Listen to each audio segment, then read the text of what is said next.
దేవాది అయిన మన దేవుణ్ణి మనం ఈ రీతిగా ఆరాధించడానికి మనకును దేవుడిచ్చిన ఈ శ్రేష్టమైన అవకాశాన్ని బట్టి ఆయనకు కృతజ్ఞతాస్తుతులు మనము చెల్లించాలి. దేవుని సన్నిధిలో ఉండడము, దేవుని గురించి మనం పాడడము, దేవుని స్తుతించడము, దేవునికి ఇవ్వడము, దేవుని పని చేయడము, ఇవన్నీ కూడా సామాన్యమైన విషయాలు కాదు. కనుక ఆ రీతిగా మనలో ఎవరమైనా దేవుని కొరకు ఉపయోగపడితే వారికంటే ధన్యులు మరి ఎవరు కూడా ఉండరు. ఈరోజు కృప కలిగిన దేవుడు, దయగలిగిన ప్రభు మనలను తన జ్ఞాపకములో ఉంచుకొని మనలను ఆయన పాదాల దగ్గరికి తీసుకుని వచ్చినందుకు మనం ఆయన్ని స్తుతించాలి. మన దేవుని జ్ఞాపకములో ఉండడము ఒక విశేషమైన విషయం. ఇంకా చాలా మంది జ్ఞాపకాలలో మనం ఉండం. మనం చెప్పింది వారికి గుర్తుండదు, మనం వారికి గుర్తుండము. అయ్యో మర్చిపోయానే, అవును చెప్పారు కానీ మర్చిపోయానే అని అంటారు. కానీ దేవుడు ఎప్పుడు కూడా మనల్ని మరిచేవాడు కాదు, విడిచేవాడు కాదు. ఆయన గుర్తులో, ఆయన జ్ఞాపకంలో ఈరోజు మనం ఉండి ఆయన చేత నడిపించబడడానికి మందిరానికి ప్రభు చూపిన కృపను బట్టి మనం దేవునికి వందనాలు చెల్లించాలి. ఇక్కడ కనాను స్త్రీని మనం చూస్తున్నాం. కనాను స్త్రీ సహాయం కొరకు ప్రభు వెనక కేకలు వేసుకుంటూ ఆమె వెళ్ళినట్లు మనం చూస్తాం. ఒక వ్యక్తి కేకలు వేసుకుంటూ సహాయం కొరకు పరిగెత్తాలంటే దా సహాయము లేక వారు అనుభవించుచున్న బాధ ఎంత పెద్దదో, ఎంత గొప్పదో మనం అర్థం చేసుకోవాలి. మామూలు సహాయం కొరకు అయితే చావు బ్రతుకుల్లో ఎవరైనా ఉన్నప్పుడు కేకలు వేస్తారు. పాము వచ్చిందనుకుని ఇంట్లోకి ఏం చేస్తారు? మెల్లగెళ్ళి చెప్తారా? చెప్పరు. అందరికీ కేకలు వేసి తెలిసేలాగా, అందరు వచ్చేలాగా కేకలు వేసి చెప్తారు. ఇల్లు తగలబడిపోతుంది అనుకోండి, మెల్లగా చెప్తారా? చెప్పరు. కొన్ని ప్రమాదకరమైనటువంటివి ఉంటాయి, వాటిని మనం అనుకోకుండానే కేకలు వేసి చెప్తాం. అయ్యో పాము వచ్చింది, అయ్యో నిప్పు అంటుకుంది. కనుక ఈమె ఇంత పెద్ద కేకలు వేసుకుంటూ ప్రభువు దగ్గరికి వచ్చింది. ప్రభువా, నా కుమార్తె దెయ్యము బట్టి బహు బాధ పడుచున్నదని ఆమె కేకలు వేసుకుంటూ వచ్చింది. కనుక ఎంత పెద్ద ఆ సహాయము, ఎంత అవసరమో ఆమెకు సహాయము, ప్రభు సహాయం. కొంతమందికి అవసరము లేని వారికి వేరే వారి సహాయము అది చాలా చిన్నదిగా కనపడుతుంది. కానీ అవసరంలో ఉన్న వారికి ఆ సహాయము ఎంతో గొప్పది, ఎంతో అవసరము. ఆ సహాయము చేయకపోతే ఇక దారి లేక బహు ఇబ్బంది పడతారు. అందుకనే ఆమె కేకలు వేసుకుంటూ సహాయం కొరకు వచ్చింది. ప్రభువా, నాకు సహాయము చేయము. ఎంత గొప్ప సహాయము కొరకు ఆమె వచ్చారు. ఈరోజు దేవుని బిడ్డలైనటువంటి మనం కూడా అనేక కొరతలను కలిగి ఉంటాం. అనేక విధాలుగా మనకు సహాయాలు అవసరమై ఉంటాయి. ఒకరికి చిన్నదే కావచ్చు, పెద్దదే కావచ్చు, అది ఏదైనా కావచ్చు. సహాయము చేయగలిగిన వారి దగ్గరికి మనం వచ్చినప్పుడు తప్పక మనకు సహాయం చేస్తారు. కనుక యెషయా గ్రంథములో మనము దేవుని యొక్క వాక్యాన్ని చదువుతాం. 41వ అధ్యాయము యెషయా గ్రంథంలో ప్రభు వాక్యాన్ని మనం చదువుతాం. 41:10 నుండి మనం చదువుదాం. బూది గంధముల నుండి నేను పట్టుకొని దాని కొనల నుండి పిలుచుకొనిన వాడా, నీవు నా దాసుడవనియు నేను నిన్ను ఉపేక్షింపక ఏర్పరచుకొంటిననియు నేను నీతో చెప్పి ఉన్నాను. నీకు తోడై ఉన్నాను. భయపడకుము. నేను నీ దేవుడనై ఉన్నాను. దిగులు పడకుము. నేను నిన్ను బలపరుతును. నీకు సహాయం చేయువాడను కనుక. ఎవరంటున్నారు ఈ మాట? దేవుడు అంటున్నారు. నీకు సహాయం చేయువాడను నేనే. నీ సహాయము ఎంత పెద్దదైనా కావచ్చు. లోకంలో ఏ మనిషి నీకు సహాయం చేయకపోవచ్చు. సహాయం కొరకు కొన్నిసార్లు నువ్వు వెళితే అవమానపరిచి ఉండొచ్చు, నిన్ను ఇబ్బందికి గురి చేసి ఉండొచ్చు, చిన్న చూపు చూసి ఉండొచ్చు. కనుక సహాయం దొరకక నిస్సహాయకురాలై నిస్సహాయకుడవై కనుక నీవు ఇబ్బందులకు గురి అయి ఉండొచ్చు. కొన్నిసార్లు ఆరోగ్య విషయంలో మనకు సహాయం కావాలి, ఆర్థిక విషయంలో మనకు సహాయం కావాలి. కనుక అనేక విషయాలలో మనకు సహాయం కావాలి అని మనము తెలిసినప్పుడు వేరే వారి దగ్గరికి మనం వెళ్ళినప్పుడు వారు చిన్న చూపు చూడగా, వారు మనల్ని ఇబ్బంది పెట్టగా చాలా అవమానం అవుతుంది మనం. కనుక ఇక్కడ ఈమె సహాయం కొరకు యేసు వెనక పరిగెత్తినట్లు మనం చూస్తాం. ఎవరిమే? కనాను స్త్రీ. కనానీయుల యొక్క చరిత్రను మనం చూస్తే, కనానీయుల యొక్క చరిత్ర చూస్తే ఆదికాండం 9వ అధ్యాయంలో కనుక వారు నోవహు యొక్క మనమణి సంతానంగా మనము చూస్తాం. నోవహు గారి యొక్క మనమడు అంటే గ్రాండ్ సన్ యొక్క సంతానముగా మనము చూస్తాం. ఆదికాండము 9వ అధ్యాయంలో ఒక మాట మనము చదువుదాం. కనుక నోవహు మరి వారిని ఎలాగా దీవించుచు ఇలాగా అంటారు. ఏమంటారు? 25వ వాక్యం నుండి మనము చదువుదాం. కనాను శపించబడిన వాడై తన సహోదరులకు దాసాను దాసుడగును. నోవహు ఏమంటాడు? శపిస్తారు. కనాను శపించబడిన వాడై తన సహోదరులకు దాసుడగు. నోవహు కుమారులు ఎవరు?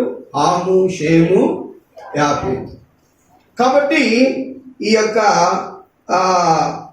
సంతానములో నుండి వచ్చినటువంటి వ్యక్తులే కనానీయులు. ఒకరి కుమారునిలో నుండి కనుక హాము యొక్క కుమారుడు. కనుక నోవహుకు ఏమవుతాడు? మనవడు.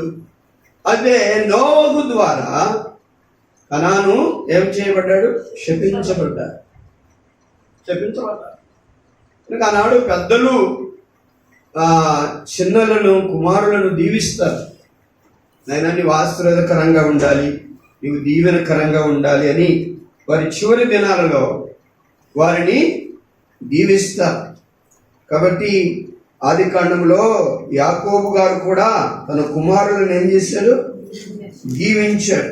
మనము 49వ అధ్యాయంలోనికి వస్తే అక్కడ ఈ 49వ అధ్యాయంలో అందరిని కూడా దీవిస్తూ మరి యాకోబు వారి జీవితాలను వారికి తెలియజేస్తూ ఉండడం మనం చూస్తాం. కాబట్టి 18వ వాక్యాన్ని 16వ వాక్యాన్ని చదువుదాం. దాను ఇశ్రాయేలును తన ప్రజలకు న్యాయము తీర్చును.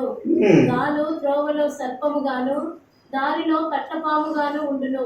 అది గుర్రపు మడిమెలు ఖర్చును, అందువలన ఎక్కువాడు వెనుకకు పడును. యెహోవా నీ రక్షణ కొరకు కనిపెట్టి ఉన్నాను. పంటుల గుంపు గాదులు కొట్టును, అతడు మడిమెను కొట్టును. ఆశీర్వద శ్రేష్టమైన ఆహారం కలదు, రాజులకు తగిన మధుర పదార్థములు అతడిచ్చును. నప్తాలి విడవబడిన లేడి, అతడు ఇంపైన మాటలు పలుకును. యోసేపు ఫలించడి కొమ్మ, ఊట యొద్ద ఫలించడి కొమ్మ. దాని ఈ రీతిగా అందరినీ కూడా ఏం చేస్తూ ఉంటాడు? దీవిస్తాడు. అలాగనే నోవహు కూడా తన యొక్క మనమళ్లను దీవిస్తూ ఇలాగా అంటాడు. తన మనమడైన కనానును దీవించుతూ ఇలాగా అంటాడు. కనుక కనాను శపించబడిన వాడు. కనుక కనానీయులు శపించబడిన వారుగా అవుతారు. అసలు కారణం ఏంటి? ఎందుకు నోవహు ఆ రీతిగా కనానును శపిస్తాడు అంటే, నోవహు మత్తుడై ద్రాక్షారసము అధికముగా త్రాగి అతడు వస్త్రహీనుడై పడి ఉన్నందువలన కనుక ముగ్గురు కుమారులు కూడా తన యొక్క బాధ్యతను, తన యొక్క అవసరాన్ని తీర్చవలసినటువంటి వారై ఉన్నారు. మనం చదువుదాం 20వ వాక్యం నుంచి చదువుదాం. వ్యవసాయం చేయనారంభించి 9:20 వాక్యం చదువుతున్నాం. వ్యవసాయం చేయనారంభించి జలప్రలయం తర్వాత ఇది ద్రాక్ష తోట వేసెను. ద్రాక్ష తోట వేసెను. పిమ్మట ద్రాక్ష రసము త్రాగి మత్తుడై తన గుడారంలో వస్త్రహీనుడుగా నుండెను. అప్పుడు కనానుకు తండ్రి అయిన హాము తన తండ్రి వస్త్రహీనుడై ఉండుట చూచి బయట నుండి తన ఇద్దరు సహోదరులకు ఆ సంగతి తెలిపెను. అప్పుడు సేమును యాపెతును వస్త్రం ఒకటి తీసుకుని తమ ఇద్దరి భుజముల మీద వేసుకుని వెనుకకు నడిచి వెళ్లి తమ తండ్రి దిశములను కప్పిరి. వారి ముఖములు వెనుక తట్టు ఉండుట వలన తమ తండ్రి దిశములను చూడలేదు. అప్పుడు నోవహు మత్తు నుండి మేలుకొని తన చిన్న కుమారుడు చేసిన దానిని తెలుసుకుని కనాను శపింపబడిన వాడై తన సహోదరులకు దాసాను దాసుడగును అనెను. కాబట్టి ఇక్కడ ఆ నోవహు మనమడు చూశాడా? నోవహు ఆ స్థితిలో ఉండడం ఎవరు చూశారు? అతడు మత్తుగా బాగా త్రాగి వస్త్రహీనుడై పడి ఉండుట ఎవరు చూశారు? హాము చూశారు. హాము ఎవరు? నోవహు కుమారుడే. హాము ఎవరు? నోవహు కుమారుడే. చాలాసార్లు మనం అనుకుంటాం కుమారులుగా, నా తండ్రి మంచివాడు కాదు, అలాగే అతనికి అవ్వాలి. నా తల్లి మంచిది కాదు, అలాగే ఆమెకు అవ్వాలి. వారు కోపిష్ఠులు, వారు నాకు సహాయం చేయలేదు, వారు నాకు ఇవ్వలేదు, వారు నాకు అలా చేశారు, నాకు ఇలా చేశారు. లేకపోతే వారు త్రాగుబోతులు, వారు తిట్టుబోతులు, వారు తిరుగుబోతులు, వారు మంచివారు కాదు, నేను పట్టించుకోను అని అనకూడదు. ఒక కుమారుని కానీ బాధ్యత ఏంటంటే నీ తండ్రిని నువ్వేం చేయాలి? అతడు ఎలాంటి వాడైనా నువ్వు పట్టించుకోవాలి. ఆమె నీ తల్లి ఎలాంటి వారైనా ఆమెను పట్టించుకోవాలి. అవసరము వారికి వచ్చినప్పుడు ఒక కుమారుడిగా, ఒక కుమార్తెగా నీ అవసరము వారికి నీవు అందించాలి. కనుక ఆ హాము ఏం చేశాడంటే ఆ నోవహు వస్త్రహీనుడై, బట్టలు లేక దిగంబరుడై, అతడు ఏ స్థితిలో ఉన్నాడో తెలియనటువంటి వాడుగా ఉన్నప్పుడు హాము తండ్రిని చూసి కూడా పట్టించుకోకుండా వెళ్ళిపోయాడు. అది తెలిసిన తర్వాత నోవహుకు చాలా బాధేసి, నోవహు నీతిమంతుడు నిందారహితుడు. 6వ అధ్యాయం 9వ వాక్యంలో మనం చూస్తాం ఆ మాటలో, నోవహు వంశావళి ఇదే, నోవహు నీతిమంతుడును తన తరములో నిందారహితుడై ఉండెను. కాబట్టి దేవుడు నోవహుతో నిబంధన చేసిన వాడు, నోవహు దేవునితో నడిచిన వాడు. ఇటువంటి శ్రేష్ఠుడు ఎవరు? నోవహు. ఎంత భక్తితో మనం బ్రతికినా ఏదో కొంత లోపము, కొన్ని బలహీనతలు కొందరిలో మనం చూస్తాం. మనలో కూడా కొన్ని బలహీనతలు చూస్తాం. కనుక మన బలహీనత మన మంచితనాన్ని చెడగొడతాం. మన దేవుని ఎడల మనకున్న భక్తిని చెడగొడుతుంది మన బలహీనత. అందుకొరకు అతనిలో బలహీనత ఉందని మనలో బలహీనతను ఉంచుకోకూడదు. కానీ ఏది ఏమైనా త్రాగడము అన్నది నోవహుకు ఒక అలవాటు. అతడు ద్రాక్షరసం త్రాగాడు. అది ఆల్కహాల్ ఇంకోటి కాదు, కానీ అతడు ద్రాక్షరసపు తోట వేశాడు. అది బాగా పండింది కనుక ఎంత త్రాగాలో అంత త్రాగక మరి కొద్దిగా ఎక్కువగా తీసుకున్నాడు. దానివలన మత్తుడైపోయి తనకు వస్త్రాలు ఉన్నాయా లేవా అన్నది కూడా తెలియదు. లోతు గారు కూడా అలాగే తాగాడు. లోతుకు కూడా తన కుమార్తెలు ఏం చేశారు? తాగించేశారు. కాబట్టి ఇతడు కూడా త్రాగి మత్తుడైపోయినప్పుడు చూసి కూడా కొడుకు సహాయపడాలి కదా, చూడాలి కదా, కనీసం ఆ బట్టన్న మీద కప్పాలి కదా. పట్టించుకోకుండా ఇతనికి అలాగే ఉండాలనుకున్నాడో, లేకపోతే అవసరమా ఇంత తాగటం అనుకున్నాడో, తండ్రి మీద కోపపడ్డాడో ఏమో కానీ అతడు చూసి కూడా తన తండ్రిని పట్టించుకోకుండా హాము వెళ్ళి తన ఇద్దరు సహోదరులకు చెప్పాడు, డాడీ అలాగ పడిపోయాడు, ఇలా తాగి పడిపోయాడు, అతడు వస్త్రహీనుడిగా పడిపోయాడు. అంటే తండ్రి యొక్క దిశల చూడకుండా వెనుక నుండి వారు బట్ట పట్టుకుని ముందు చూసుకుంటూ తండ్రి వైపు బట్ట పెట్టి వెనుక భాగానికి అలాగే వచ్చి ఆ బట్టను ఆయన కప్పేశారు. ఇక మత్తు వదిలిపోయిన తర్వాత తెలుసుకొని నోవహు తన కుమారులను దీవిస్తూ హామును మరి అతని సంతానాన్ని ఇలాగా అతడు శపిస్తాడు. కనుక హాము సంతానమైన కనాను ఏమవుతాడు? శపించబడతాడు. ఎందుకంటే నీ తల్లిని నీ తండ్రిని సన్మానించాలి. నీ తల్లి మాట నీ తండ్రి మాటను వినాలి. అది దేవుని యొక్క ఆజ్ఞ. వాడు మంచివారైతే విను, లేకపోతే వినొద్దు అనేది వాక్యంలో లేదు. నీ తల్లిని నీ తండ్రిని నిర్గమకాండం 20వ అధ్యాయంలో 20వ అధ్యాయము 12వ వాక్యంలో నీ దేవుడైన యెహోవా నీకు అనుగ్రహించు దేశములో నీవు దీర్ఘాయుష్మంతుడవగునట్లు నీ తల్లిని నీ తండ్రిని ఏం చేయాలి? దేవుడు అన్నాడా నువ్వు వాళ్ళు మంచోళ్ళు అయితే సన్మానించి, లేకపోతే వదిలేసి అన్నాడా? వారు నీకు బాగా ఇస్తే సన్మానించి, లేకపోతే ఇవ్వకపోతే సన్మానించొద్దు అన్నాడా? వాళ్ళు నీకు అంత మేలు చేస్తే సన్మానించి, కీడు చేస్తే వారిని నిలబెట్టమన్నారా? ఈరోజు చాలా మంది అదే రీతిగా చేస్తున్నారు. ఒక తండ్రికి ఇద్దరు కుమారులు ఉన్నారు అనుకోండి, ముగ్గురు కుమారులు అనుకోండి. కొన్నిసార్లు వారిలో ఏం కలుగుతుందంటే అదిగో వాళ్ళ మీదే ఎక్కువ ప్రేమ మా నాన్నకంటే, వాళ్ళ మీదనే ఎక్కువ మా ప్రేమ మా అమ్మకు. నాకు అసలు ఏమి ఇవ్వదు, మమ్మల్ని పట్టించుకోదు అని ఈ ముగ్గురు నలుగురున్న కుమారులు కూతుర్లలో ఇటువంటి నేరాలు మోపుతూ ఉంటారు తల్లిదండ్రుల మీద. కనుక తండ్రి మనస్సు అందరి మీద ఉంటుంది. కనుక ఒకరి మీద మనసు ఉండి ఒకరి మీద మనసు లేకుండా ఉండదు. కానీ అది వారి లోన ఉంటుంది, బయటికి వ్యక్తపరచరు. కొన్నిసార్లు బయటికి వ్యక్తపరచనంత మాత్రాన ప్రేమ లేదు అని చెప్పడానికి వీలు లేదు. కనుక నువ్వు కూడా వారి గర్భాన పుట్టిన బిడ్డవే కనుక నీ మీద కూడా వారికి ప్రేమ ఉంటుంది, నీ మీద కూడా వారికి కరుణ ఉంటుంది. అవును నా కుమారునికి ఏమి ఇవ్వలేదు అన్న మనసు కూడా ఉంటుంది. కనుక ఒక టైం వస్తుంది, దానికి ముందే నువ్వు బయటపడి నీవు లేనిపోయిన మాటలు మరి నీ తల్లిని నీ తండ్రిని అని నీవు బాధపడదు. ఎందుకంటే ఈ హాము చేసినటువంటి పని వలన హాము యొక్క సంతానం ఏమైపోయింది? శపించబడింది. హాము యొక్క సంతానం శపించబడింది.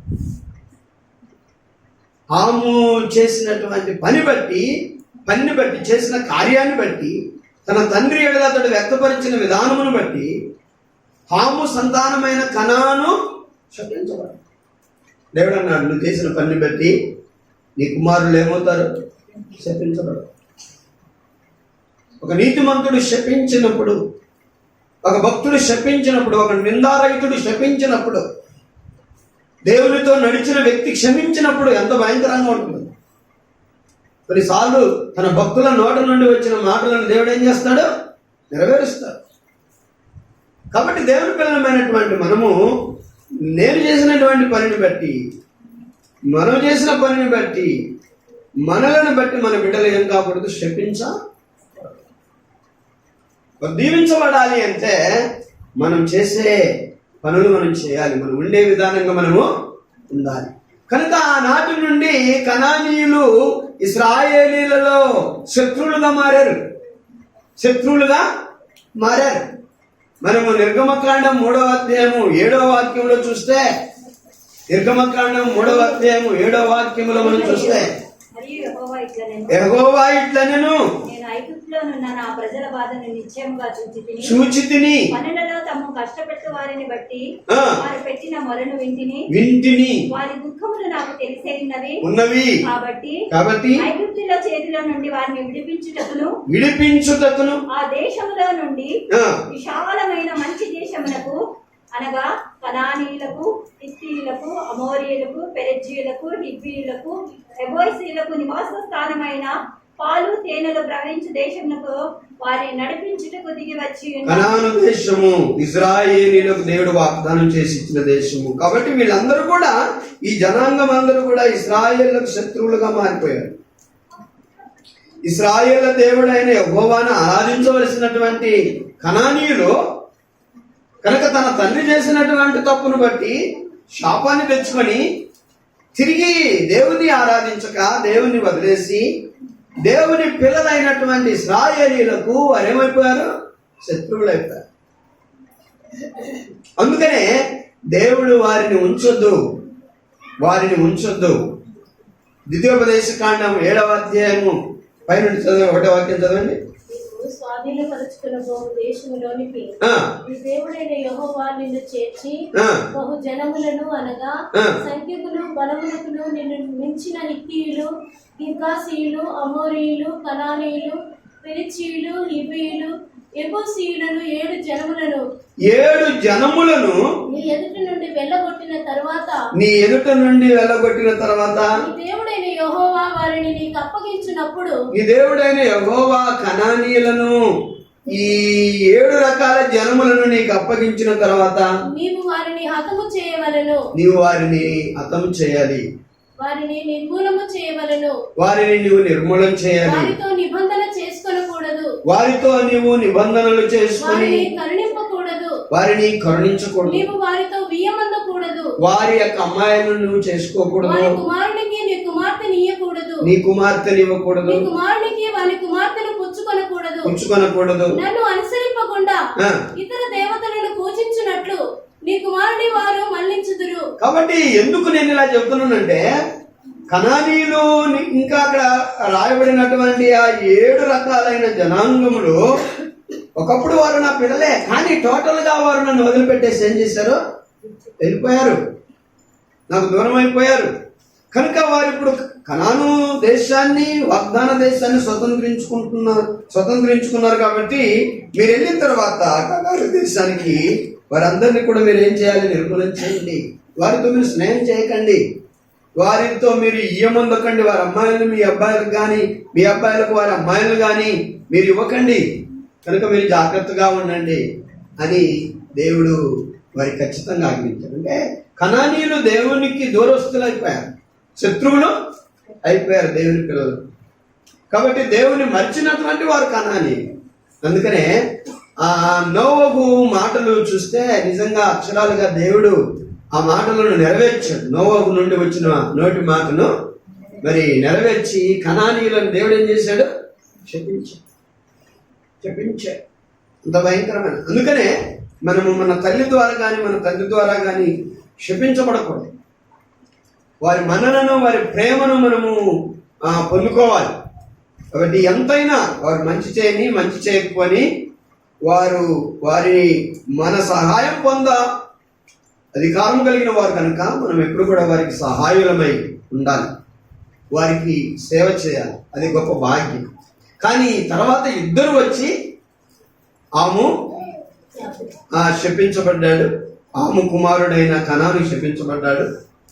తర్వాత షేము, యాపేతు ఇద్దరు కూడా వచ్చి ఈ వార్త తెలియగానే తండ్రిని ఆ స్థితిలో మేము చూడకూడదు అని భక్తి కలిగి, భయము కలిగి తండ్రి పట్ల తండ్రిని ప్రేమించిన వారై తండ్రిని అవమానంగా లాగా చూడడం ఇష్టం లేక వారు వెనుకకు ముఖాలు తెప్పుకొని తమ బట్టను భుజముల మీద వేసుకుని వెనుక నుండి నడిచి అలాగే వచ్చేసి ఆ బట్టను మరి కప్పి తన తండ్రి యొక్క అవమానాన్ని ఏం చేస్తారు?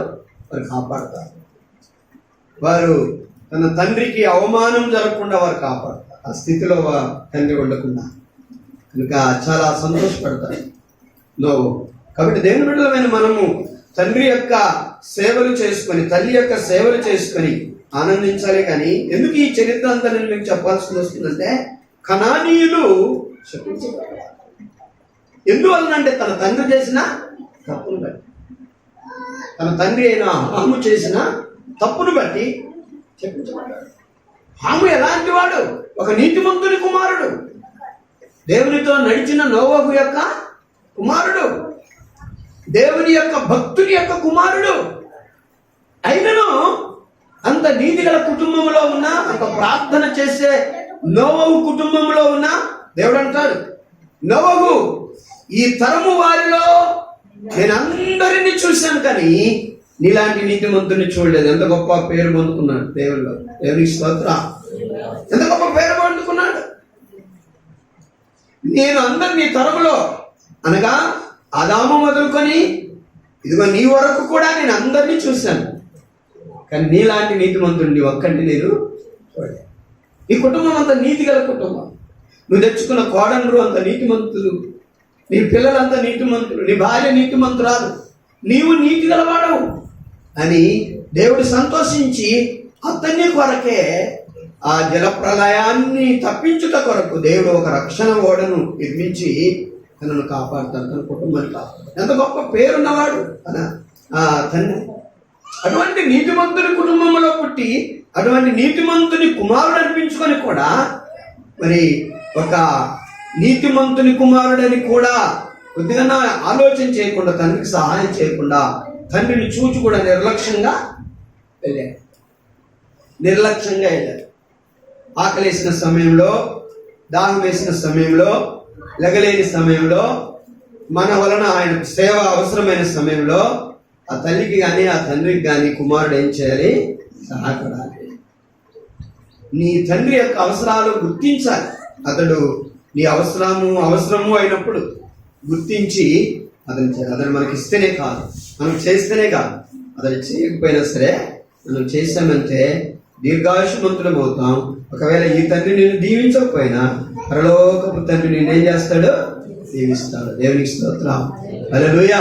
పరలోకపు తండ్రి నిన్ను దీవిస్తాడు, బహుగా ఆస్వాదిస్తాడు. ఎందుకంటే అటువంటి నీతిమంతుని నోటి నుండి వచ్చినటువంటి మాటలను దేవుడు ఖచ్చితపరిచి హాము సంతానమైన కనానును దేవుడు శపిస్తాడు.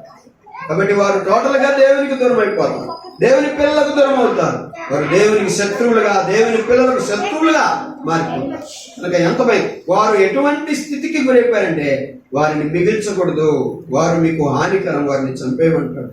ఇశ్రాయేలీలతో కనానీయులు వారిని చంపేయండి, వారు చాలా క్రూరులు, చాలా హానికరులు.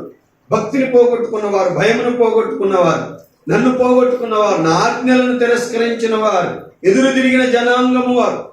కాబట్టి వారితో మీరు ఇయ్యమందకూడదు అంటే ఎంత భయంకరంగా మారిపోయారు. వారితో స్నేహం చేయకూడదు అంటే ఇంకోటి, వారి విగ్రహములను పూజించకూడదు అంటే వారందరూ కూడా దేవుని వదిలిపెట్టి వారందరూ కూడా మరి విగ్రహములను పూజించుతున్నటువంటి వారు మనం చూస్తాం. అంత భయంకరంగా మారిపోయారు. అలాగే శపించబడ్డారు దేవుడు. అందుకనే ఆ కనానీయుల సంతానములో ఒక ఆమె యేసు ప్రభు కాలంలో ఏం చేస్తా ఉన్నారు? కేకలు వేసుకుంటూ, ప్రభువా నాకు సహాయం చేయి, ప్రభువా నాకు సహాయం చేయి, శపించబడిన దాన్నయ్యా నేను, ప్రభువా తండ్రి నీ బిడ్డనుగా అనిపించుకోవడానికి యోగ్యత లేని దానను నేను, నా పితరుల కాలం నుండి శపించబడిన వారము నాయనా మేము. కానీ ఈరోజు నా పితరులు నీ దగ్గరికి రాకపోయినా ఇదిగో ఈ కనానీయురాలు, ఈ శపించబడిన స్త్రీ, ఇదిగో నువ్వు నెట్టివేసి చంపివేయండి అని చెప్పినటువంటి ఈ స్త్రీ ఈ యొక్క సంతానము ప్రభువా నీ సహాయం కోరి వస్తుందయ్యా.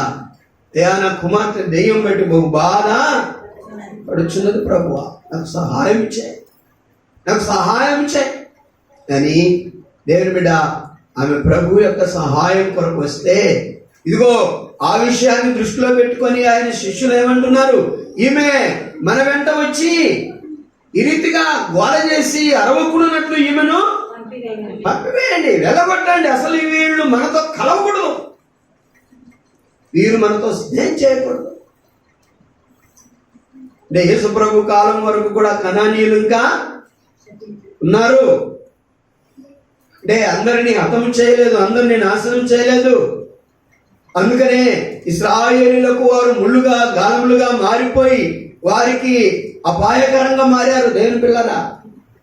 కనుక ఈ రోజున ఆ కనాను స్త్రీ అయినటువంటి ఆమె ప్రభు సహాయం కోరి ఆమె వెనక వస్తా ఉంటే ఆమెను అవమానపరిచారు. ఈమె మన వెనకాల రాకూడదు, ఈమె మన నుండి ఏ సహాయం పొందకూడదు, ఈమె నిన్ను పిలవకూడదు ప్రభువా.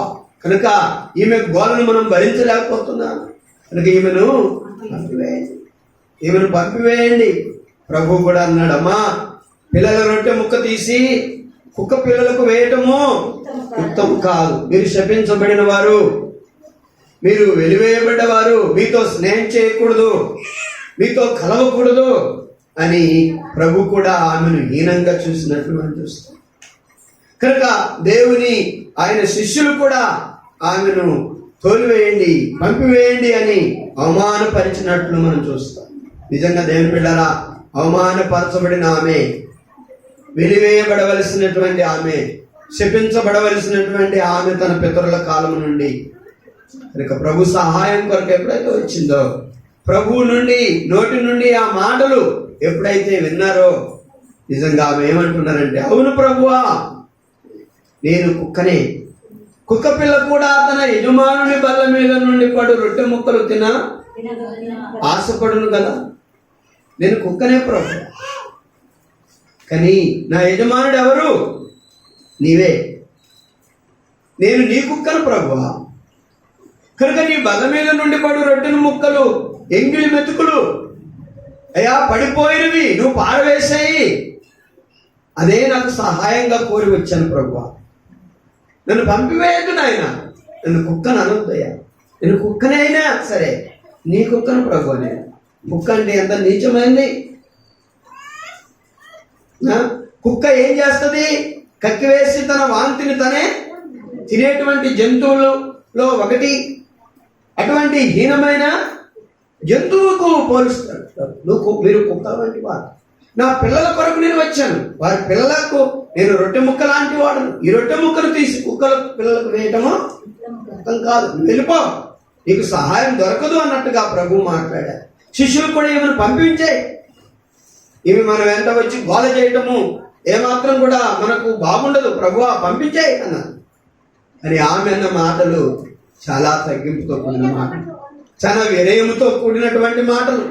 ఎప్పటి నుండి? నోవహు కాలము నుండి తన పితరుల పితరుల పితరుల పితరుల నుండి ఉన్నటువంటి శాపము, పాపము, దేవునికి దూరస్తులైనటువంటి వారు, దేవుణ్ణి సమీపించలేనటువంటి వారు, దేవుణ్ణి ఎరగనటువంటి వారు, అటువంటి వ్యక్తులైనటువంటి వారు ఈరోజు యేసుక్రీస్తు ప్రభు దగ్గరకు వచ్చి ప్రభువా అని కేకలు వేసుకుంటూ, నాకు సహాయం చేయనైనా, నాకు సహాయం చేయి, నా కుమార్తె దెయ్యము బట్టి బహుబాధ పడుచున్నది, అపవాది చేత పీడించబడుచున్నాం ప్రభువా, మా ఇల్లు అపవాది నిలయమైపోయింది ప్రభువా, నా ఇంట్లో నా పిల్లలు దెయ్యమును బట్టి బాధపడుచున్నారు నాయన, నా కుమార్తె బహువేదన పడుచున్నది ప్రభువా. కనుక కొన్నిసార్లు దేవునికి మనం దూరమవుతే ఎవరు మనల్ని వెళ్తారు? దెయ్యాలే మనల్ని వెళ్తాయి. దేవుని భయం నీకు లేనప్పుడు, దేవుని భక్తి నీకు లేనప్పుడు, దేవునికి దూరమైనప్పుడు, దేవుని శాపాన్ని పొందుకున్నప్పుడు, దేవుని బిడ్డ దేవునికి ప్రార్థించలేని స్థితిలో, ఆయన మందిరానికి రాలేని స్థితిలో, మనసు మార్చుకోలేని స్థితిలో నువ్వు ఉన్నప్పుడు నిన్ను ఏలేదు ఎవరు తెలుసా? దెయ్యమే. దెయ్యమే వెళ్తుంది, దెయ్యమే నిన్ను ఇటువంటి క్రియలకు నడిపిస్తా ఉంది. కాబట్టి ఆమె అంటుంది, ఇప్పుడు నా ఇంట్లో దెయ్యం పెట్టిన నా కుమార్తె ఉన్నది, బహు బాధపడుచున్నది ప్రభువా. ఈరోజు దేవునికి అవిధేయులమై మనం కొన్నిసార్లు దేవునికి లోబడక ఏదో ఒక భయంకరమైనటువంటి శాపముతో, ఏదో ఒక భయంకరమైనటువంటి బాధలతో, రోగములతో పీడించబడుతూ ఉంటాం. దేవుని బిడ్డ పీడించబడుతూ ఉంటాం. ఎందుకంటే దేవుని భయం లేదు, దేవుడు మన హృదయంలో ఉండడు, దేవుడు మన ఇంట్లో ఉండడు. మనం భక్తిహీనులమైపోతాం. ఉదయం లేస్తే మనం ప్రార్థన చేయలేము, దేవుని వాక్యం చదవలేము, మన పిల్లలకు నేర్పించలేము, మనము నేర్చుకోలేము, ప్రభు భక్తిలో మనం ఎదగలేం. భక్తిహీనులమైపోయినప్పుడు దెయ్యం ఏం చేస్తుంది? సునాయాసంగా మన హృదయంలోనికి, మన ఇంటిలోనికి వచ్చేసి మన కుటుంబాలను గలిబిలి చేస్తుంది. కన్నీరు గార్చేటువంటి స్త్రీలుగా, రోదన చేసే పిల్లలుగా మనం దేవుని కొరకు ఉండాలి. దేవుని పిల్లగా కనుక ఆ రీతిగా మనం ఉండకపోతే నష్టపోతాం. కనుక విలాప వాక్యంలో 2వ అధ్యాయం 18వ వాక్యం, జనులు హృదయపూర్వకంగా యెహోవాకు మొరపెట్టుదురు. సియోను కుమారి ప్రాకారము వంటి దానా, నదీ ప్రవాహము వలె దివారాత్రము కన్నీరు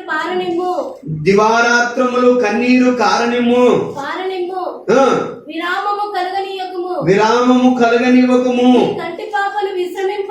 నీ కంటి పాపను విశ్రమింపనివ్వకుము. నీవు లేచి రేయి మొదటి జామున మొరపెట్టుము, నీళ్లు కుమ్మరించబడినట్లు ప్రభు సన్నిధిలో నీ హృదయాన్ని కుమ్మరించుము. రేయి మొదటి జామున, రేయి మొదటి జాము అంటే 3 నుండి 6 వరకు. కాబట్టి నీవు కుమ్మరించు, నీ యొక్క కన్నీళ్లు యెహోవా సన్నిధిలో కుమ్మరించు. ఎందుకు మౌనంగా పడుకుంటావు?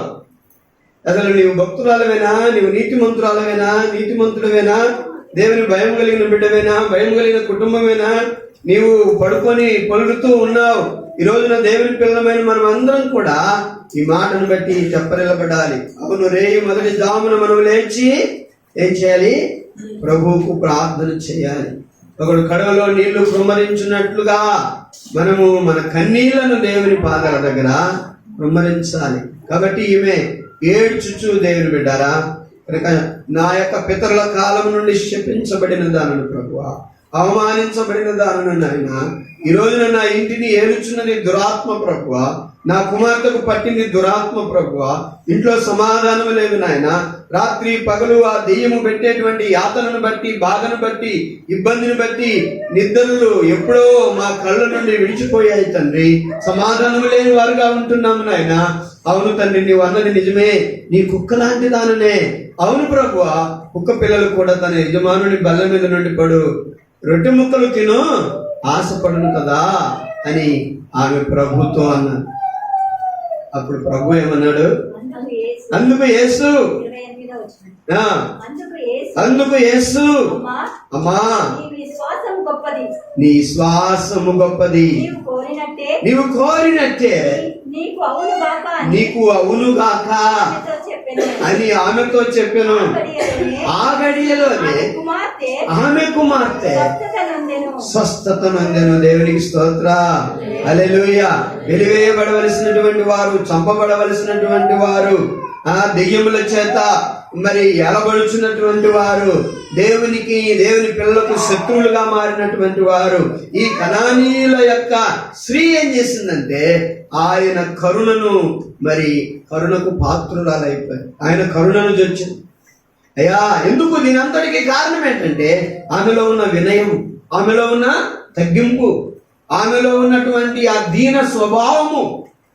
అవును ప్రభువా, నేను కుక్కని, నీ కుక్కను, నీ ఎంగిలి మెతుకులు తినడానికి నేను ఆశపడి వచ్చాను. నన్ను కాదనకయ్యా. నా యొక్క పితరుడైన నోవహు కాలంలో మేము శపించబడ్డాం ప్రభువా, కానీ నీ యొక్క కృప నాకు కావాలి, నీ దయ నాకు కావాలి, నీ కరుణ నాకు కావాలి అని దేవుని బిడ్డ ఆమె తన యొక్క తగ్గింపును, తన మాటలను, తన జీవితాన్ని వ్యక్తపరిచినప్పుడు ప్రభు ఎంతమందిలో ఆమెను అవునమ్మా నువ్వు కుక్కదాంటి దానవు అని చెప్పారో, అందరూ తన శిష్యులు ఈమెను వెళ్ళబట్టమని అందరిలో అన్నారో, అందరి ముందు ప్రభు ఏమంటున్నాడు తెలుసా? ఆమెను హెచ్చిస్తున్నాడు. అమ్మా, నీ విశ్వాసము గొప్పది. దేవుని బిడ్డ, ఈరోజు శాపమును ఆశీర్వాదంగా మనం మార్చుకోవాలి. ఈరోజు దేవునికి దూరస్థులమైన మనము దేవునికి దగ్గర కావాలి. ఈరోజు వెలివేయబడినటువంటి మనము ప్రభువులోనికి మనం రావాలి. ఈరోజు శత్రువులుగా మారినటువంటి మనము దేవునికి, ఆయన బిడ్డలుగా, ఆయన స్నేహితులుగా మారాలి. ఈరోజు ఎలాగున్నావు నీవు? ఆ రోజు హాము కుమారుడైన కనాను శపించబడ్డాడు. ఆ శాపము ఇంకా నీ పిల్లల తరంలో దేవునికి దూరస్థులమై, దేవుని దగ్గరికి రాక, దేవునికి లోపడక, దేవునికి భయపడక అలాగే ఉన్నామా? లేకపోతే ఇక చాలు, ఈ శాపాన్ని మేము భరించలేం, ఈ కీడును మేము భరించలేం, దేవునికి దూరస్థులమై ఈ ఇబ్బందులను మేము తట్టుకోలేమని చెప్పి ఈ యొక్క స్త్రీ వలె నీవు కూడా తగ్గించుకొని, నీ కుటుంబం కూడా తగ్గించుకొని ప్రభు పాదాల దగ్గరికి వచ్చి నిన్ను నీవు తగ్గించుకొని, ప్రభువా నన్ను ఆశీర్వదించు, నా కుటుంబాన్ని ఏలుచున్న ఈ దెయ్యము బాధ నుండి నన్ను విడిపించు, ఈ దురలవాదం నుండి నన్ను తప్పించు, ఈ దుష్ట మనస్సు నుండి నన్ను తప్పించు నాయన. మేము శపించబడిన వారం ప్రభువా, వెలివేయబడ్డ వారం నాయన, చంపబడవలసినటువంటి వారము ప్రభువా అని ఈ రోజున నీవు కూడా ఆమెలాగా తగ్గించుకొని దేవుని బిడ్డ ప్రార్థన చేస్తే తప్పక నీ దేవుడు అందరి ముందు నిన్ను ఏం చేస్తాడు తెలుసా? హెచ్చిస్తాడు. దేవునికి స్తోత్ర, హల్లెలూయా. కాబట్టి ఈమె గురించి ప్రభు ఏమన్నాడంటే, అమ్మా నీ విశ్వాసము గొప్పది, నీ విశ్వాసం గొప్పది, నీవు కోరినట్లే నీకు జరుగుతుందమ్మా. ఇదిగో ఆ దేవుడైనటువంటి యెహోవా శపించినటువంటి శాపమును తన పితరుల కాలంలో యేసుక్రీస్తు ప్రభు ద్వారా ఆ శాపం ఏమైపోయింది? విడుదలైపోయి ఆశీర్వాదం అయిపోయింది. దేవునికి స్తోత్రం. కనుక ఎందుకంటే ఆమె అంత తగ్గించుకొని వచ్చింది. ఈరోజు నీ కుమారుడు శాపగ్రస్తుడా? నీ కుమార్తె శాపగ్రస్తమైన పనులు చేస్తా ఉందా? నీ ఇంట్లో శాపకరమైనటువంటి జీవితాలు జీవించే వారు ఉన్నారా? అలాగైతే ఆమె ఎలాగైతే యేసుక్రీస్తు ప్రభువు వెనకాల పరిగెత్తుకొని వచ్చి కేకలు వేసి ఆయన మొరపెట్టిందో, ఈరోజు మనం కూడా ఈ శాపం తొలగిపోవాలి, పాపం పోవాలి, నా భర్త మారాలి, నా బిడ్డలు మారాలి, నా కుటుంబం మారాలి, మేము ప్రభువులో బలంగా ఉండాలి అంటే రేయి మొదటి జామున లేచి నీళ్లు కృమ్మరించబడినట్లు నీ కన్నుల నుండి కన్నీరు కార్చు. నువ్వు వేదన పడి ప్రార్థన చేయి. నువ్వు సైలెంట్ గా ఉండకు. వ్యర్థంగా నీ యొక్క సమయాన్ని పాడు చేసుకోవద్దు. కనుక ఏ దేవుడైతే శపించాడో ఆ దేవుడి నుండి తిరిగి ఆశీర్వాదాన్ని పొందుకున్నాను. ఎంత గొప్ప భాగ్యం! ఈ రోజున ఇంకా శాపములో బ్రతకొద్దు, ఇంకా పాపములో బ్రతకొద్దు, ఇంకా హీనమైన స్థితిలో నీవు నేను బ్రతకకూడదు, ఇంకా దురలవాట్ల నుండి మనం బ్రతకకూడదు. అది శపించబడిన బ్రతుకని, మరి అది దేవుడు అసహించుకునేటువంటి బ్రతుకు, అపవాదం మనల్ని ఏలేటువంటి బ్రతుకు. ఆ బ్రతుకు నుండి మనం ఏం చేయాలి? విడుదల పొందాలి. ఆ బ్రతుకు నుంచి మనం విడుదల పొందాలంటే ప్రభువుకు మనము మొరపెట్టాలి. ఆ స్త్రీ మొరపెట్టినట్లు, ప్రభువా నన్ను కరుణించు, నా కుమార్తె దెయ్యం బట్టి బహు బాధపడుచున్నదయ్యా, దయతో మమ్మల్ని కరుణించు నాయన, మెడల దయ చూపించు ప్రభువా అని ఆమె ఎప్పుడైతే ఆ మాటలు పలికిందో, అందరిలో అవమానించబడినటువంటి ఆమెను ప్రభు హెచ్చించారు. అమ్మా నీ శ్వాసము గొప్పది. ఈరోజు గొప్ప విశ్వాసం కలిగి ప్రభువును మనం వెంబడించినప్పుడు, ప్రార్థించినప్పుడు, కన్నీరు గార్చినప్పుడు, అది ఎన్ని తాత ముత్తాతల నుండి, అది మన పితరుల నుండి వచ్చున్న శాపమైనా సరే, ఆ శాపం అంతా ఈరోజు దేవుడు ఏం చేస్తాడు? తొలగిస్తాడు. ఏ స్థితిలో నువ్వు అవమానించబడుతున్నావో, ఏ దుష్ట ఆత్మను నువ్వు తీసివేసుకోలేకపోతున్నావో, ఏ దుష్ట శాపాలను తీసుకోలేకపోతున్నావో, ఏ యొక్క దుష్ట ఆ జీవితాన్ని నువ్వు సరి చేసుకోలేకపోతున్నావో, ఏ కొరత, ఏ ఇబ్బంది, ఏ శాపముని నేరుతుందో, ఈరోజు ఇశ్రాయేలు దేవుడైన ఆ ప్రభు దగ్గరికి నువ్వు వచ్చినట్లయితే ఈ శాపాన్ని అంతా కూడా ఆయన తీసివేస్తాడు, ఆస్పదంగా మాస్తాడు.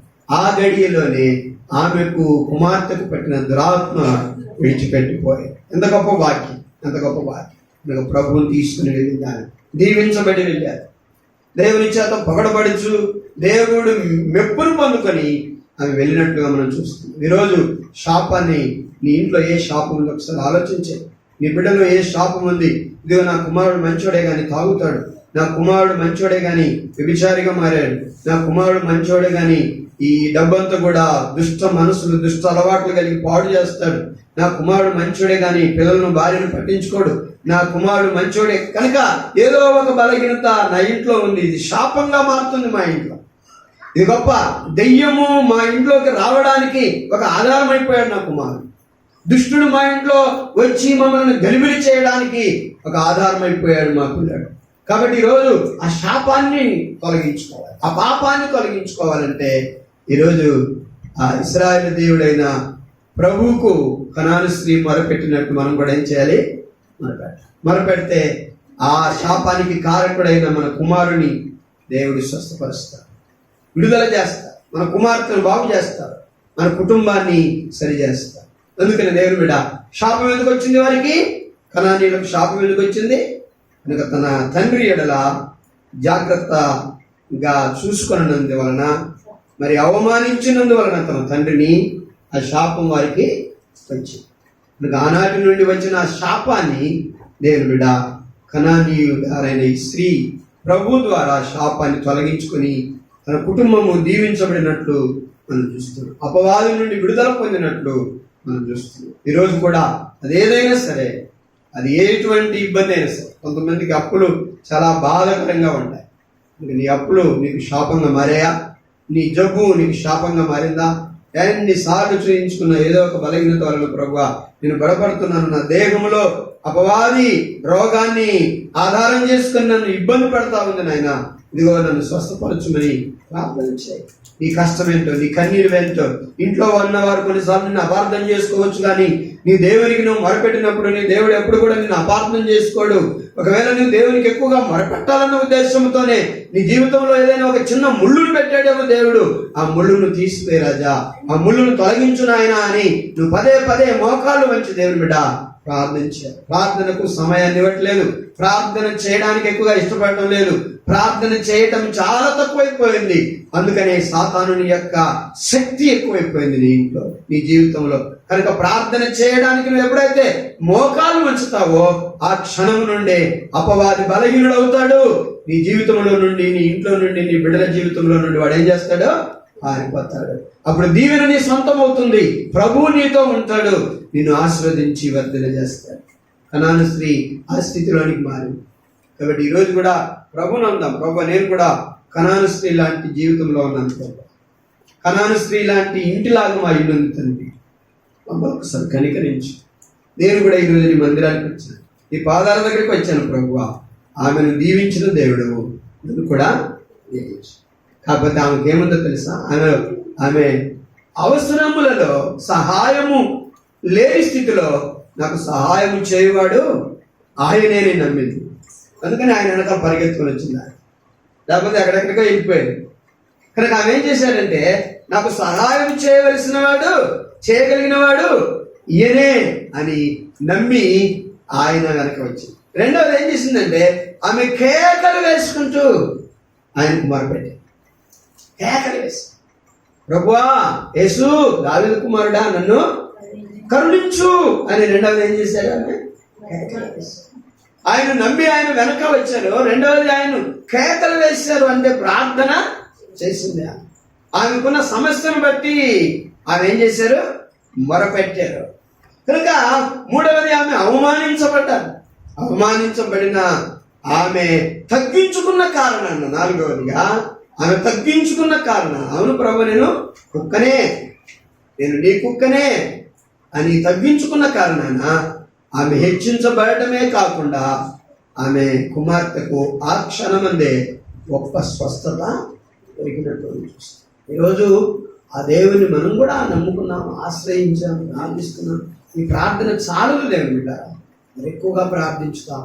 మన శాపాలను, పాపాలను, మన ఈ వేదనకరమైన జీవితాన్ని మార్చగలిగిన దేవుడు శక్తిమంతుడు మనకున్నాడు. ఆయన ఆశ్రయించి ఆయన తప్ప నాకు సహాయము చేశాడు.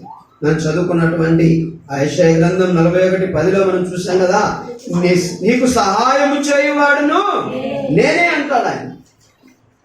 నీకు సహాయము చేయవాడును నేనే. 121వ కీర్తన 1వ వాక్యంలో కొండల వైపు నా కన్నులను ఎత్తుచున్నాను, కన్నులను ఎత్తుచున్నాను, నాకు సహాయం ఎక్కడ నుండి వచ్చును? యెహోవా వలనే నాకు సహాయము కలుగును. ఆయన భూమి ఆకాశములను సృజించిన గొప్ప దేవుడు. దేవుని సహాయం చేయగలిగిన దేవుడు నీ దగ్గర ఉండగా, నీకు అందుబాటులో ఉండగా ఏం చేస్తున్నాను? సహాయాన్ని పొందకుండా ఇంకా శాపములో ఉండడము, ఇంకా పాపములో ఉండడము, ఇంకా అపవాది చేత పీడింపబడము, ఇంకా ఇబ్బందులు పడటము నిజంగా ఎంత భయంకరమైన పరిస్థితి. ఈరోజు సహాయం చేయగలిగిన దేవుని దగ్గరికి నువ్వు వస్తే, ఆయన నమ్మి నీవు వచ్చినప్పుడు, ఆయనకు నీవు మొరపెట్టి ప్రార్థించినప్పుడు తప్పక ఆయన నీకేం చేస్తాడు? సహాయం చేస్తాడు. ఈ శాపాన్ని దీవెనగా ప్రార్థించేద్దాం. దేవుని మాటలు మన జీవితంలో దీవించి ఆస్వాదించును గాక. ఆమేన్.